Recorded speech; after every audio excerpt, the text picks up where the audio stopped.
Hi everyone. Now most of the aspirants think that study plan is the end of all the problems. Study plan मिलेगा, day by day schedule मिलेगा, उसको implement करेंगे, knowledge बढ़ेगी and we will be very close to our selection.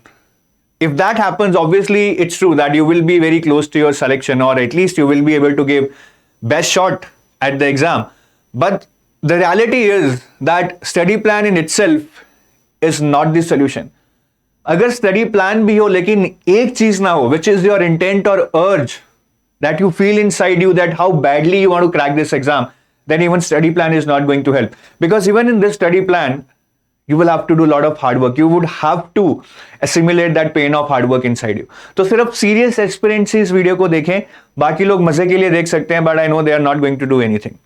तो इसमें मैं एक 7 months का स्टडी प्लान डिस्कस करूंगा आपके लिए for RBI grade B 2024. And why 7 months? Because I believe this is my perception, my intuition that notification at the earliest can be expected somewhere in the month of Feb.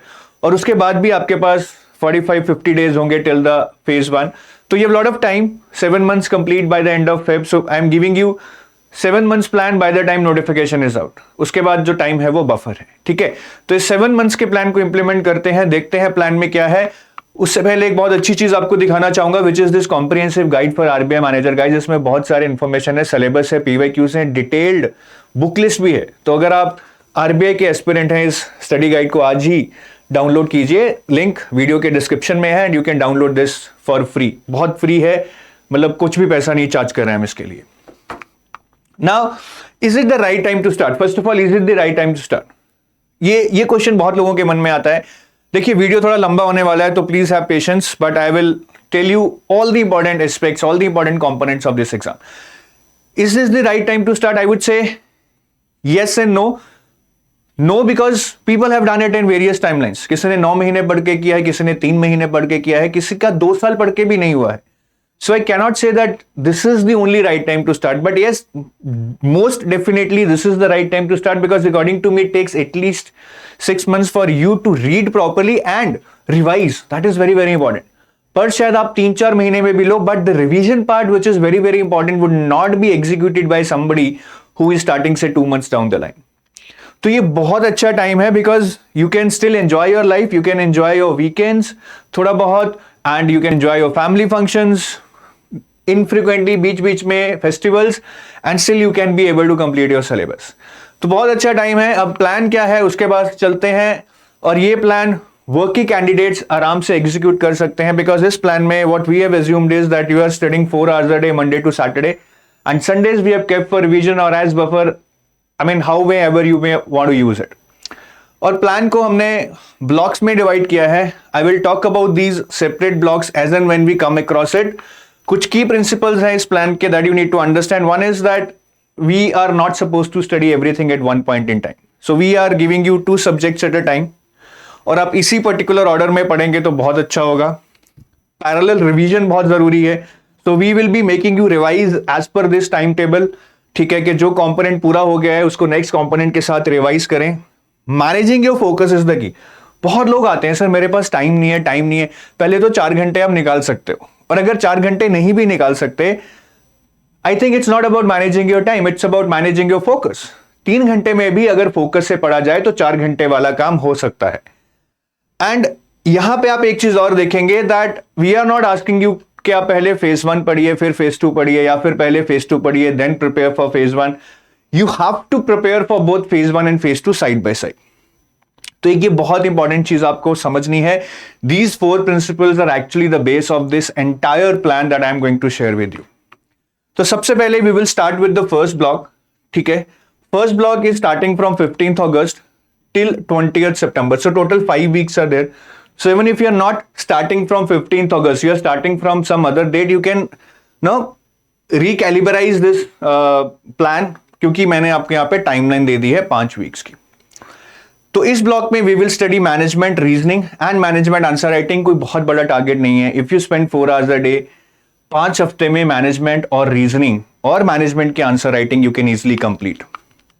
तो सबसे पहले management की strategy देखते हैं.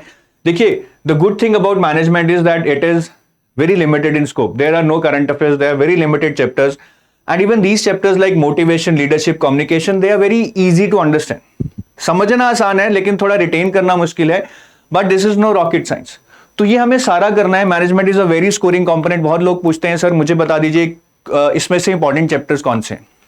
I can not tell you, I do not have any idea कि क्या important है, because management में I want you to score 45 out of 50। इतना टारगेट लेके चलोगे तभी जाके सिलेक्शन होगा, तो कुछ छोड़ने का तो सवाल ही नहीं उठता है। Rather you should be reading all these multiple times. Retention का प्रॉब्लम आ सकता है, और जो लोग एडुटैप के enrolled students हैं, if they want, if they are really having time crunch, you can still skip the videos and focus on the concept notes and the descriptive model question and answers. और understanding पे focus कीजिएगा। Now the questions are not straightforward, they are not bookish. Sometimes they give you case study based questions. कम आते हैं, but in an exam even 2-4 marks can actually decide your fate, what you are going to do for the next 30 years. तो उससे अच्छा है अभी 30 minute लगा के अच्छे से understand कर लो चीज़ों को, it will benefit you in the long run. ठीक है, और इसके लिए एमसीक्यूज बहुत कीजिए, स्पेशली जो लोग सेल्फ स्टडी कर रहे हैं बुक्स में से, they need to particularly focus on this area. Till the time you do not solve MCQs you will feel in the exam that आपकी तैयारी अच्छी नहीं थी। और ये कुछ बुक्स हैं in case you are doing self preparation. Principles and practices of management by L M. Prasad, बहुत अच्छी बुक्स हैं ये दोनों। दूसरी organisational behaviour by L M. Prasad, Indian author हैं, he has written all the concepts in the Indian language, examples Indian है, so you will understand it easily.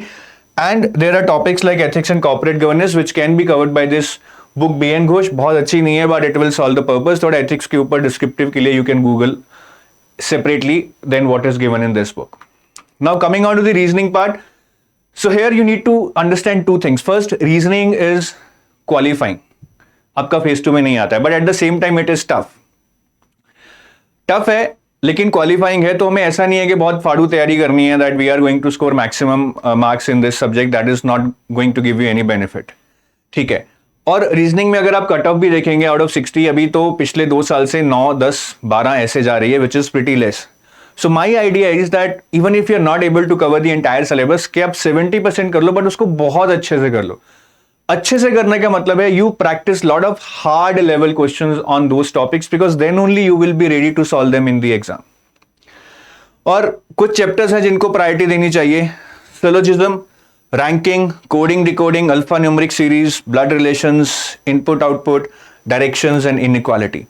ये chapters थोड़े से इजी हैं मेरे हिसाब से as compare to puzzles and sitting arrangements, which should be your second priority.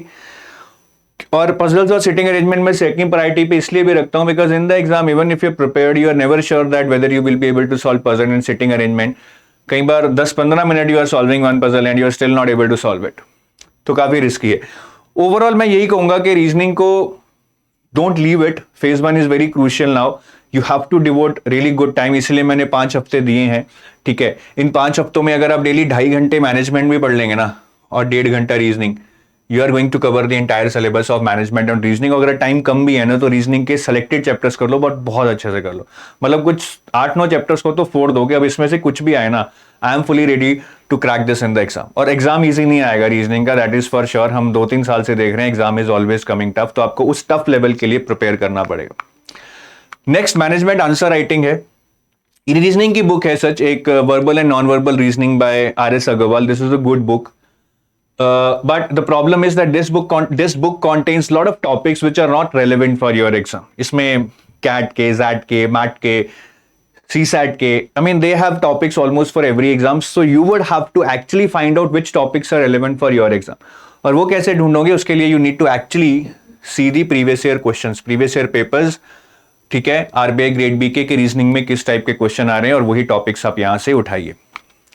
Next आते हैं मैनेजमेंट आंसर राइटिंग पे। Now this is the main problem, people would study management but they would not do answer writing, that's why I have to write it separately. You need to understand कि 50% आपका जो FM का paper है, या management को ही consider कीजिए, descriptive है।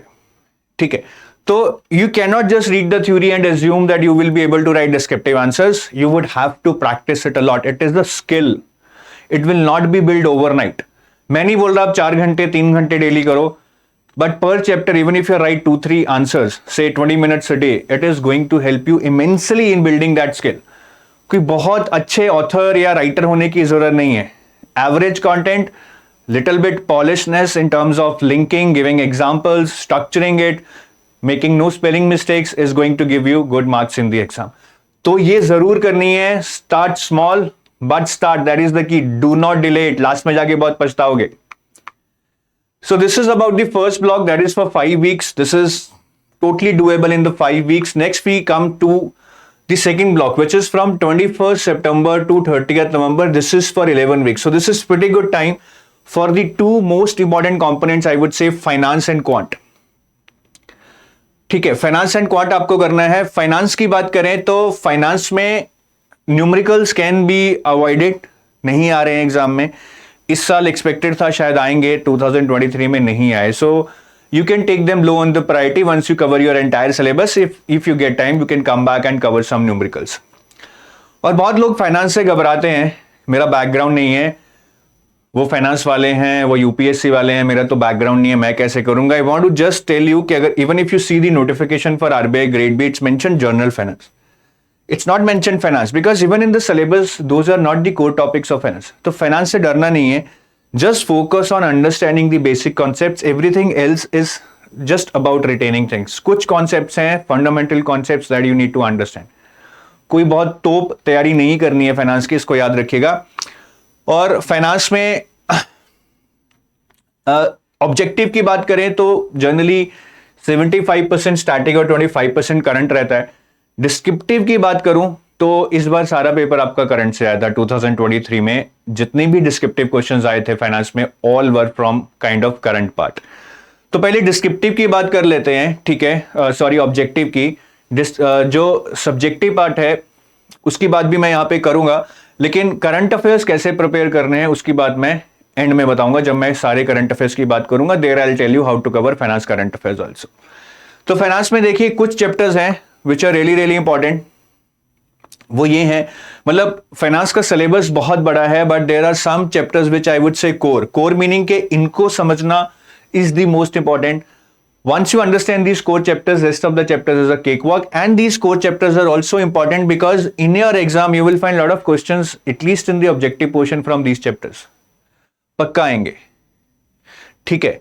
तो ये चैप्टर्स हैं आपके income statement, balance sheet, cash flow ratios से एक क्वेश्चन आया था इस बार. Primary and secondary markets, risk management, inflation, derivatives, bonds, functions of RBI, fiscal policy and financial institutions. So these are the core chapters and important chapters at least for the objective point of view. Descriptive की बात करें तो मैंने बोला कि ज्यादा current में से ही आता है. अब ऑब्जेक्टिव में ये चैप्टर सबसे ज्यादा इंपॉर्टेंट है. Should I leave all other chapters? The answer is no. They are still important because अगर डिस्क्रिप्टिव में करंट से क्वेश्चन नहीं आते हैं तो उन चैप्टर्स में से आने के बहुत चांसेस हैं, ठीक है. तो उन चैप्टर्स को छोड़ना नहीं है. But other chapters like financial inclusion, global financial crisis, alternate sources of finance, public private partnership, digital payments, role of IT in banking, these are theoretical chapters which can be read very quickly, क्योंकि उसमें से कुछ बहुत in depth concepts हैं ही नहीं, ना ही पूछे जाएंगे. और फाइनेंस की अगर बुक्स की बात करूं तो see, there is no definite book in the market which can help you prepare line by line what is given in the syllabus. But Principles and Practices of Banking by Macmillan Education and Bank Financial Management by Macmillan Education has some topics, at least in terms of index, because the content in these books is not good, but it will help you know the scope, what you need to study from various topics that are given in your syllabus. Baki, many mentors recommend this Bharti Pathak book. I will not recommend this. Very bulky, contains a lot of regulations, not of much use. Then for certain topics like inflation, fiscal policy, functions of RBI, you can use this book on economy, Indian economy by Ramesh Singh. And then there are FAQs on the RBI website. Okay? So go to the RBI website, search for the FAQs and read the FAQs which are related to your syllabus. Do not read them randomly. Just read the ones which are related to your syllabus. तो मैं बार बार syllabus की बात कर रहा हूं. You can understand that how much important it is for you to understand the syllabus, because everything in the end needs to be map to the syllabus. Now moving on to quant guys. Again quant की कहानी reasoning की जैसे है. Quant is tough but again it is qualifying. Phase 2 में नहीं आता है. सो qualifying है लेकिन टफ आता है. इसके लिए we need to we are suppose to give time, because risk नहीं ले सकते हैं. Many candidates are actually not able to clear the quant cut-offs. तो यहां पे घबराना नहीं है. Quant can be managed, but again, I think rather than doing whole set of topics, कि मैं 20 topics पढ़ूंगा, the good strategy would be to read say 13-14 topics, but do them well. do some hard level questions, practice hundreds of questions on those topics. So maybe these topics you can give first priority: time and work, series, quadratic equations, ratio proportion, time and distance, boats and streams, percentages, averages. अब हो सकता है exam में इन topics में से 3 topics में कोई question ना आए और शायद एक ही टॉपिक से 3 क्वेश्चन आ जाएं, या मे बी 4 टॉपिक में से कोई क्वेश्चन आए, बाकी 3 टॉपिक्स में से एक एक 2 क्वेश्चन आ जाएं. But again in the end if you see the cut offs are somewhere around 4-5. So even if you get 4 questions out of these 8-9 topics that I've told you, you may be able to clear the cutoff. और बाकी topics में ऐसा नहीं कह रहा छोड़ दो, लेकिन इनको अच्छे से कर लो, इनको मतलब फोड़ू तरीके से कर लो. Rest of the topics, even if you do at a basic level, maybe you are able to solve some questions in the exam. But over exert मत करना कि मतलब पढ़े जा रहे हैं. यहाँ पे भी मैं यही बोलूंगा कि यार मतलब 2+ आवर्स यहाँ पे दो फाइनेंस को, 2 से थोड़े कम क्वांट को दो, क्योंकि फाइनेंस बहुत इंपॉर्टेंट है. क्वांट टफ है बट अगेन क्वालिफाइंग है, तो बहुत ज्यादा एफर्ट नहीं मारना है. क्वालिफाइंग के लिए जितना एफर्ट चाहिए उतना ही मारना है. फाइनेंस आंसर राइटिंग की बात करें, हाँ ये क्वांट की एक बुक है, quantitative aptitude for CAT by Arun Sharma. बहुत अच्छी बुक है. I think this can help you learn quant in depth, but it is going to take lot of effort from your side. सिर्फ बुक लेके कुछ नहीं होगा, बुक जब खोलेंगे तो पता चलेगा कि किस लेवल की बुक है. बट ये ऐप लेवल है आपके आरबीआई ग्रेड बी एग्जाम के लिए. Then comes the answer writing. Finance की आंसर राइटिंग में as I told you, last year भी 1-2 क्वेश्चन करंट बेस्ड आए थे. इस साल 3 क्वेश्चंस करंट बेस्ड आए थे, UPI, retail direct scheme and ONDC. So they are moving more towards current with respect to finance topics. तो उसके लिए I would suggest you to read editorials in the live minute newspaper. ठीक है, तो ये खुद आपको एक इनिशिएटिव लेना पड़ेगा. विवेक कॉल के एडिटोरियल्स आते हैं लाइव मिनट में, और भी कुछ ऑथर्स हैं, तो आप उनके एडिटोरियल्स पढ़िए लाइव मिनट में. I am sure that you are going to get lot of value add.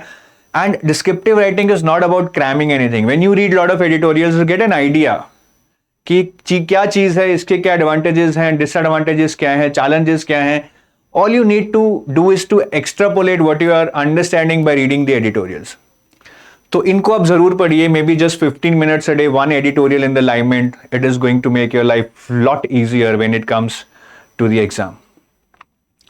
बाकी कुछ आपके आरबीआई ग्रेड बी के सिलेबस में रिपोर्ट्स दी हुई हैं.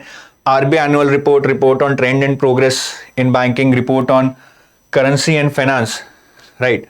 तो इन रिपोर्ट्स को भी आप जरूर पढ़िए, because many a times I have seen that descriptive questions are being asked from these reports. तो ये रिपोर्ट्स हमें बहुत अच्छे से करनी है, इनकी रिकमेंडेशंस भी समझनी है और इनको डिस्क्रिप्टिव के लिए प्रिपेयर करना है. इस साल भी एक question finance and currency report पे था, if you remember right. Report on currency and finance report पे था ईएसआई के पेपर में. Then revise management. In this part, in this 11 weeks, I wanted to spend say 15, 20, 25 minutes daily on the revision of management. That is very very important, ताकि 11th week के and पे जाके आपको ऐसा ना लगे कि यार मेरा मैनेजमेंट उड़ गया. नहीं. So parallel revision is very very important. आप इसको जरूर कीजिए.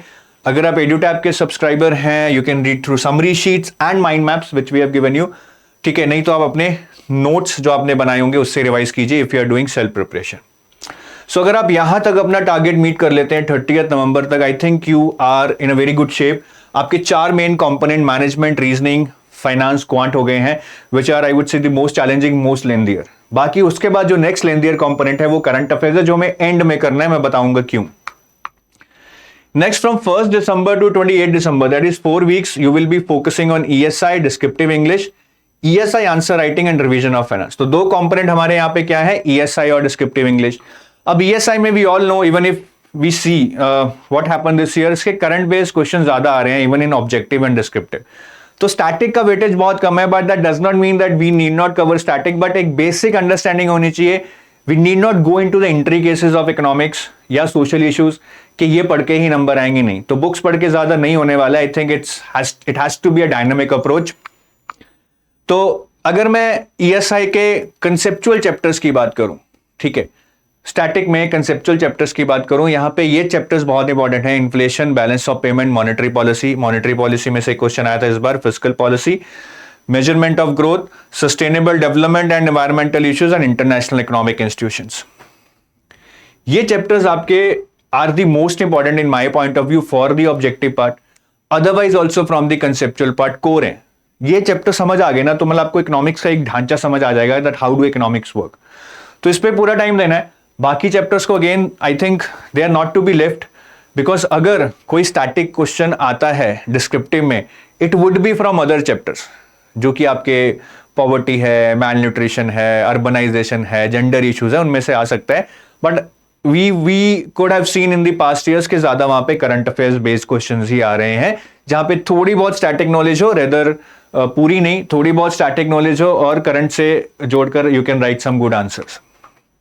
और ये बुक्स हैं ईएसआई के लिए, Indian economy by Ramesh Singh, और सोशल इश्यूज के लिए राम आहूजा की social problems in India. I would again repeat, इन बुक्स को चाटना नहीं है, स्टैटिक कम आता है, करंट ज्यादा आता है, तो just use them for basic coverage and understanding. ESI answer writing बहुत इंपॉर्टेंट है, क्योंकि ईएसआई की आंसर जो राइटिंग है उसमें questions are a mix of static and current. Statics are very straightforward, if you would have read chapters you would be able to do them, but current are challenging. ठीक है, तो उसके लिए again I would suggest you to read editorials specially in Hindu.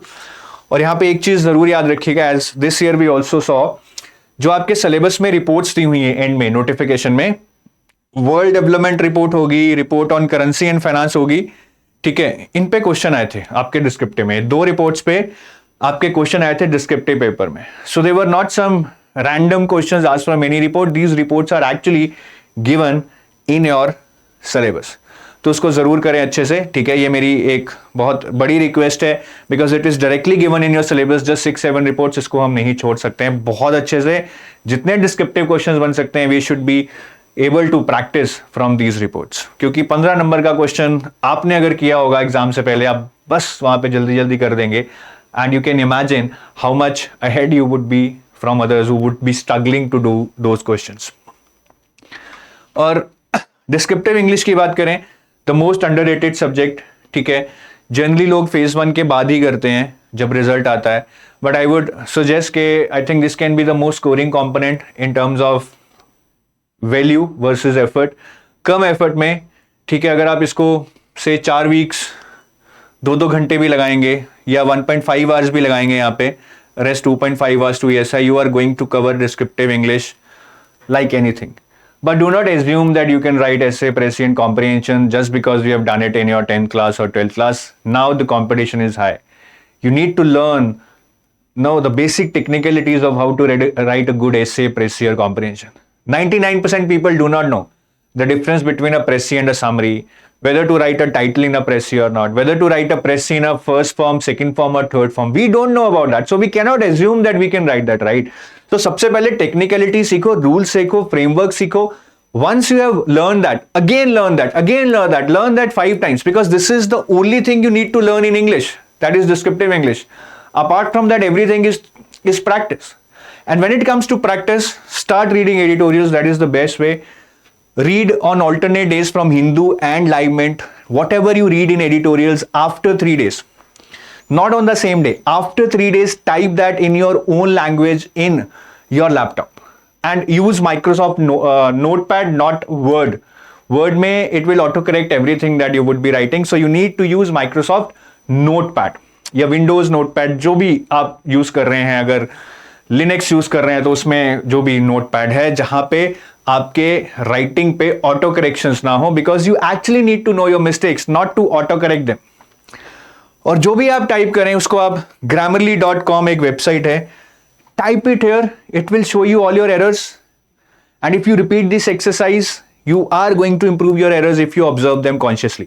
हम जब type करते हैं ना, हम ऐसे ऐसे स्पेलिंग मिस्टेक करते हैं जो हमें अच्छे से आते होते हैं, तो वो हमें इंप्रूव करने हैं. हमें अपनी टाइपिंग स्पीड इंप्रूव करनी है, विच can B improve with this exercise. हमें अपना कंटेंट improve करना है, which can again be improved with this exercise, because when you are reading a lot of editorials, you're getting content enriched, and last is your structure and linking, the way you write is going to improve, because editorials are written in a very expert manner. आप उनको पढ़ेंगे, उनकी structure और linking देखेंगे, आप एक अलग level पे पहुंच जाएंगे. तो सिर्फ 20 मिनट एक्सरसाइज है या 30 मिनट या मैक्स 40 मिनट, ये आप 4 हफ्ते कर लो, you are going to be on another level in descriptive English. इससे ज्यादा नहीं चाहिए कुछ. आपको कोई कुछ भी बोले, आप बस इतना कर लो, that is more than sufficient. लोग इससे आधा भी नहीं करते हैं. Next is revise finance during this area. Now you can see that again and again I'm focusing on revision. That's why I told you at the start, revision is one of the key principles of your preparation. 4-5 महीने बाद ऐसा नहीं लगना चाहिए कि जो भी मैंने पढ़ा वो तो खत्म हो गया, नहीं, साथ साथ रिवीजन करना है, so that we get that confidence. फिर आते हैं करंट अफेयर्स पे, again one of the most important and dreary pillars of your preparation, जिसको सुनकर सब लोग डर जाते हैं, लेकिन डरना नहीं है, ये आपकी एक्यूलीज हील है, but this is also an opportunity. Find opportunity in diversity here. अगर आप करंट अफेयर्स को स्ट्रॉन्ग कर लेना, आपका सिलेक्शन कोई नहीं रोक सकता है। सबसे पहले कुछ कॉमन मिस्टेक्स जो आपको करंट अफेयर्स में नहीं करनी है। First is reading newspaper. Reading newspaper right for covering of current affairs. आप न्यूज़पेपर से एडिटोरियल्स पढ़ सकते हैं to make an opinion, but अगर आप न्यूज़पेपर्स को करंट अफेयर्स कवर करने के लिए यूज करेंगे, for day to day current affairs, for learning the data and all, it is not going to help you, that is next to impossible. इतना बड़ा newspaper को फिल्टर करना, select करना, news को notes banana, that's very time consuming, वो आप एक full time job में चले जाएंगे। तो सिर्फ एडिटोरियल्स पढ़िए for opinion building, as I have told you during this study plan. Then another mistake which people do in current affairs is, because current affairs are most of the time data-based, factual, if you do not revise them, you are going to forget them and then you will feel like कि जितना मेहनत किया सब बर्बाद हो गया। So keep revising them. थोड़ा कम कर लो। If your target is 100 pages, do 80 pages, but revise those 80 pages rather than reading another set of 20 pages. और करंट अफेयर्स को हमेशा सिलेबस से मैप करके पढ़ो। ये मैं भी आपको सिखाऊंगा। If you are reading any report, any scheme, always try to map that where does it fit in my syllabus, then only do it, otherwise it's a waste of time. तो कुछ basic चीजें हैं जो आपको mistake नहीं करनी है। Then coming to the important pillars, सबसे पहले तो करंट अफेयर्स का preparation has to be integrated with respect to phase 1 and phase 2। Now many people say कि फेज 1 के लिए ये कर लूं, फेज 2 के लिए बाद में कर लूंगा, नहीं, everything has to be read in an integrated manner and that is why I'm saying this is the right time. क्योंकि अगर आप बाद में करेंगे then you would be only finding shortcuts, और शॉर्टकट्स में नुकसान एस्पिरेंट का ही होता है। तो 4 पिलर हैं फेज 1 फेज 2 दोनों के लिए जो आपको तैयारी करने में हेल्प करेंगे। First one is RBI notifications, जो आरबीआई की वेबसाइट पे रेगुलेशंस आते हैं। 3 से 5 महीने की फेज 1 के लिए इन terms of number of month, 6 से 8 for phase 2, even for phase 2 6 months can suffice if you see the recent trend. Government schemes, again 3 to 5 months for phase 1, 6 to 8 months for phase 2. Reports and indices, 3 to 5 months for phase 1, 6 to 8 months for phase 2, right? And ESI current affairs, finance current affairs and journal awareness, again 3 to 5 and 6 to 8 for phase 1 and phase 2 respectively. तो जितने भी current affairs हैं, 4 pillars हैं, RBI notifications, government schemes, reports and indices and ESI, finance and GA. Everything has to be covered with the same duration, 3/5 for phase 1, 6/8 for phase 2. Now, why do I say 3/5? So ideally, I want you to cover 5 months of current affairs because that's give you that cushion कि अगर exam में थोड़ा unexpected आता है आप handle कर लोगे। But अगर आपके पास टाइम कम है, you are busy, you are lazy, you are not committed, you finding it hard to remember everything, then at least go for 3 months। इस साल का पेपर देखेंगे तो इमीडिएटली प्रोसीडिंग 2 months से 50 से 55 नंबर का पेपर आया out of 80 in the phase 1। So you can very well imagine के अगर आप 3 महीने के भी करते हैं और 60 क्वेश्चन आपको वहां आते हैं और उसमें से आप 30 भी करें, I think that's a job well done. तो 3/5 is the rule. 5 is like ultimate, if you can do it you are the king, नहीं तो 3 तो करके जाना ही जाना है, उससे कम करोगे तो कोई चांस नहीं है, ठीक है। तो इनमें से आरबीआई नोटिफिकेशंस तो देखिए आपको आरबीआई वेबसाइट से पढ़नी पड़ेंगी if you are doing self preparation, but government schemes और रिपोर्ट्स के बारे में मैं थोड़ा थोड़ा आपको बता देता हूं इन ब्रीफ, क्योंकि ओवरऑल स्ट्रैटेजी में इनके बारे में ज्यादा नहीं बता पाऊंगा because of time constraint. Reports बहुत इंपॉर्टेंट है आपके एग्जाम के लिए, और जैसा मैंने पहले बताया कुछ रिपोर्ट्स सिलेबस में भी दी गई हैं, वो तो आपको पढ़नी है। उसके अलावा first of all read the reports which are related to your syllabus. काफी लोग रैंडम रिपोर्ट्स पढ़ते रहते हैं। So if you get a report on gender issues, read it. If you get a report on environment, read it. Poverty alleviation, read it. Sustainable development, read it. Social justice, read it. But if you get a report on defense, if you get a report on IT industry, if you get a report on cement industry, if you get a report on petrochemical industry, is that important for you? The answer is no. Why? Because that is not related to your syllabus. Then even within the reports related to your syllabus, you need to focus on reports released by national and international bodies of stature. इस बार world economic outlook पे शायद एक question आया था which is I think release by some international body, I don't remember the name, but आपको IMF, world bank, UNICEF, OECD, UNESCO, Asian development bank, UN, इनकी reports पे फोकस करना है। इंटरनेशनल लेवल पे जो बॉडीज ऑफ स्टेचर हैं, national level पे it would be SEBI, RBI का एनुअल रिपोर्ट हो गया, फाइनेंशियल स्टेबिलिटी रिपोर्ट हो गया, ministry of finance, NITI Aayog etcetera. तो read the reports released by national and international bodies of stature to save your time. Do not read any random report released by X NGO, Y entity, S&P, Moody. आ सकता है, but again ऐसा पढ़ेंगे तो बहुत कुछ आ सकता है, cover नहीं होगा। Rather focus on limited content and cover it and revise it. And do not read the reports in their entirety. एक रिपोर्ट अगर आप IMF का पढ़ेंगे 100 पेजेस का होगा। Always go to the newspapers, read newspaper articles on those report from 2-3 newspapers and you will get the entire gist. उन्हीं points को याद रखें, उन्हीं में से क्वेश्चन आएगा। Next is about schemes. Again, which schemes to read? The ones which are related to your syllabus. Syllabus को अच्छे से देखें। And then, irrespective of even if the scheme is old or new, one thing that you need to understand is कि जो भी scheme news में है, अगर कोई स्कीम 2010 में लॉन्च हुई थी बट बिफोर योर एग्जाम से पिछले 3 महीने में उस पर एक न्यूज आई है, and that too in PIB और हिंदू, इन दोनों जगह में से किसी एक जगह पे उस स्कीम से रिलेटेड अगर न्यूज आ गई एग्जाम से 6 से 9 महीने पहले, that's very important to be asked in the exam irrespective of the launch year. Many people confuse it के लॉन्च ईयर 2010 है सर, ये तो पुरानी है, नहीं आएगी। डजंट मैटर, अगर वो न्यूज में है एग्जाम से 6 से 9 महीने पहले, वो इंपॉर्टेंट है, वो आपके एग्जाम में पूछी जाएगी। And focus on the selected dimensions. Selected dimensions में भी वैसे बहुत सारे डायमेंशंस हैं, जैसे कि nodal ministry, launch year, funding pattern, budget allocation, फिर की ऑब्जेक्टिव्स, ये बहुत बड़ा एक डायमेंशन है जिसमें बहुत सारी इंफॉर्मेशन होती है। फिर टारगेट बेनिफिशियरीज, ये भी एक बहुत बड़ा सेट होता है जिसमें ये इंक्लूडेड है, वो एक्सक्लूडेड है, आपको बहुत ज्यादा रिटेंशन करनी पड़ती है इन डेटा को लेकर। बाकी स्कीम्स को डेप्थ में पढ़िए, मतलब 2-2, 3-3 लाइन एक स्कीम पे पढ़कर एग्जाम नहीं क्लियर होने वाला है, because they are asking you in depth now. Easy questions नहीं आ रहे हैं, ये आपको याद रखना है। Next, moving on to the sources. तो अगर आप सेल्फ प्रिपरेशन कर रहे हैं, schemes can be best done from PIB। यहां पे सारी स्कीम्स ऑलमोस्ट कवर रहती हैं, ठीक है। उस स्कीम के लिए रिलेटेड बहुत ज्यादा इंफॉर्मेशन चाहिए, you can go to the respective ministry. Reports can be covered from Hindu, financial news can be covered from Live Mint, RBI notifications can be covered from Reserve Bank of India website. So ये 4 sources हैं। आसान नहीं है, देखने में 4 लग रही हैं, पर अगर आप डेली PIB भी पढ़ोगे ना, आपको 4 से 5 घंटे लगेंगे। But I think this is the golden truth.